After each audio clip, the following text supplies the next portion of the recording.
Though Hadza people are hunter-gatherers, massive or dangerous animals like lions or leopards require proper strategies and fighting techniques. So how do they fight lions? Let's find out in this video. The Hadza people are one of the last remaining hunter-gatherer tribes in the world. They are an indigenous ethnic group living in the Baray ward of Southwest Karatu district, Arusha region in Tanzania. Most Hadza population resides around the Lake Eyasi Basin in the Central Rift Valley, and some can be found in the neighboring Serengeti Plateau. As of 2015, there were an estimated 1,200 to 1,300 Hadza people in Tanzania, but only around 400 of them fully relied on their traditional means of foraging for survival. How they fight predators like lions. Fighting lions in Africa is an incredibly dangerous and life-threatening endeavor. It is essential to understand that lions are apex predators with formidable strength, speed, and hunting skills. Attempting to fight a lion is highly discouraged and should be avoided at all costs, as the likelihood of survival is extremely low. In traditional African societies, including those of tribal people, the focus is on coexisting with wildlife, including lions, and minimizing encounters or conflicts. When it comes to Hadza people, they have a deep understanding of the natural environment and its inhabitants, which includes taking measures to prevent dangerous situations with lions. They have a unique and intimate relationship with their environment and rely on hunting, gathering, and scavenging for sustenance.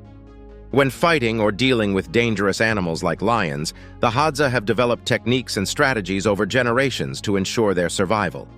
As we said, fighting a lion is incredibly dangerous and rare, and the Hadza or any other tribe would generally avoid direct confrontation whenever possible. Lions are apex predators and can be highly aggressive if threatened or cornered. Instead, the Hadza would focus on preventing such encounters through situational awareness, understanding animal behavior, and group strategies. Firstly, avoidance is the primary concept for them. The Hadza would rely on their deep knowledge of the environment to avoid areas where lions are known to frequent, especially when lions are most active, such as at night. And if avoidance doesn't work, they go for group hunting. When hunting for game, the Hadza often work together in groups. This collaborative effort increases their chances of successful hunting and provides safety in numbers. Lions are less likely to attack a larger group of humans than a single individual. Also, we all know how they hunt. They have handmade bows and arrows. The bows they make are around 6 feet long, known for their heaviness and strength. To test their power, they use a spring balance in the field. The Hadza people make different types of arrows for different purposes. Some arrows are simple and made of sharp wood for hunting small animals. They also trade with the Datoga, a nearby group good at making metal items, to get metal arrowheads. These metal arrowheads are mainly used for hunting baboons, which the Hadza like eating. They also have special arrows with metal tips coated with poison. These arrows are used to hunt bigger animals like antelopes. When the poison enters the animal, it takes 15–20 minutes to work. After shooting the animal once or twice, the Hadza tracks it and then removes the part that had the poison to make the meat safe to eat. One interesting arrow design has sharp shafts with corn cobs attached. This special design works well for hunting birds and small animals. Instead of piercing the target, these arrows deliver a strong, hammer-like blow. The corn cob tip also makes the arrow bigger, increasing the chance of hitting the target successfully. Next, they prefer using fire. Fire is a significant tool in the Hadza or any tribal arsenal. They would typically have control over fire and use it to keep predators, including lions, at bay. The presence of fire and the fear of getting burned can deter most wild animals. Also, Hadza specializes in vocalization and communication. The Hadza have distinct vocalizations and signals that they use to communicate with each other during hunting or gathering.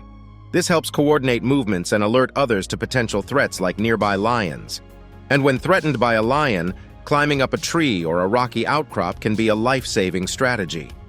Lions are not as agile climbers as some predators, and seeking higher ground can keep the Hadza out of reach. And as we know, Hadza is a hunter-gatherer, so they have great climbing, jumping, and such habits. They also use weapons. In terrifying situations, if a lion were to attack, the Hadza might use spears or other traditional weapons to defend themselves. However, this would be a last resort. as direct confrontation is incredibly risky. We know that Hadza people have their handmade weapons, bows and arrows with them all the time.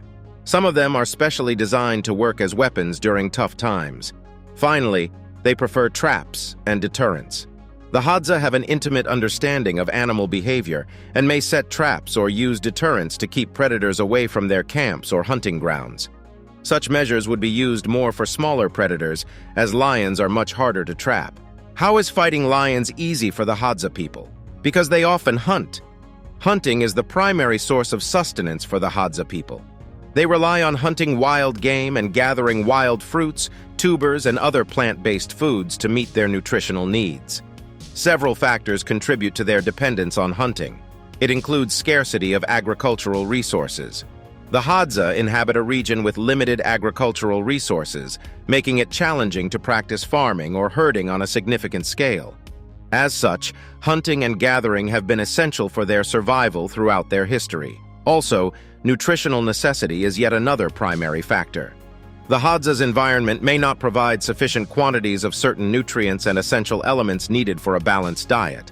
Meat, in particular, is a valuable source of protein, essential fats, vitamins, and minerals that can be scarce or less accessible from plant-based foods alone. Their culture and tradition holds a special place, too. Hunting has been ingrained in the Hadza culture for generations. It is a means of subsistence and holds significant cultural and social value. Hunting techniques and knowledge are passed down through the generations, strengthening the cultural identity of the Hadza people. Finally, to adapt to the environment. As we know, the Hadza have adapted their lifestyle to the surrounding environment over centuries. Their hunting and foraging skills are finely tuned to navigate the diverse landscape they inhabit, including grasslands, woodlands, and savannas. How do they hunt? They are hunter-gatherers and use different techniques to hunt. Like they use bows and arrows for hunting. They craft their bows from flexible wood, often from the umbrella thorn acacia tree, and the arrows from slender, straight branches. The arrows are tipped with sharp points made from metal or bone. And sometimes, to increase their hunting success, the Hadza use poisoned arrows. They obtain poison from the Adenium coetaneum shrub found in their region. The bark and leaves of this shrub contain toxic compounds, which are extracted and smeared onto the arrowheads. When the poisoned arrow pierces the animal, the toxins can immobilize it, leading to a quicker kill. They also use their skills of tracking and stalking. The Hadza are skilled trackers who use their knowledge of animal footprints, marks, and other signs to track their prey. Tracking allows them to locate animals and determine their size and direction. They employ a combination of patience and stealth while stalking their quarry, getting as close as possible without alerting the animal to their presence. One of the most unique hunting techniques of the Hadza is persistence hunting. This method involves following an animal steadily over long distances until the animal becomes exhausted.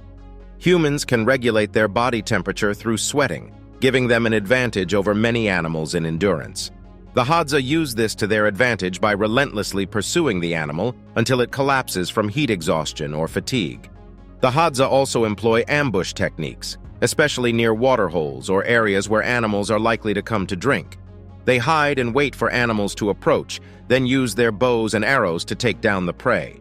And in some instances, the Hadza use nets to catch small game or birds. They construct nets from plant fibers or other materials and set up traps strategically in areas where animals are known to pass. Hence, hunting is often a cooperative effort among the Hadza. Men and women work together to increase their chances of success. For instance, men may use their bows and arrows to hunt, while women help by creating diversions or driving games toward the hunters. The Hadza adjust their hunting techniques based on the seasons and the availability of different game animals. During the dry season, animals congregate near water sources and focus on ambush and stalking techniques. When more plants and insects are available in the wet season, they may rely on net hunting or gathering more intensively. So, what do you think of the fighting and hunting techniques of the Hadza people? Comment below and subscribe for more.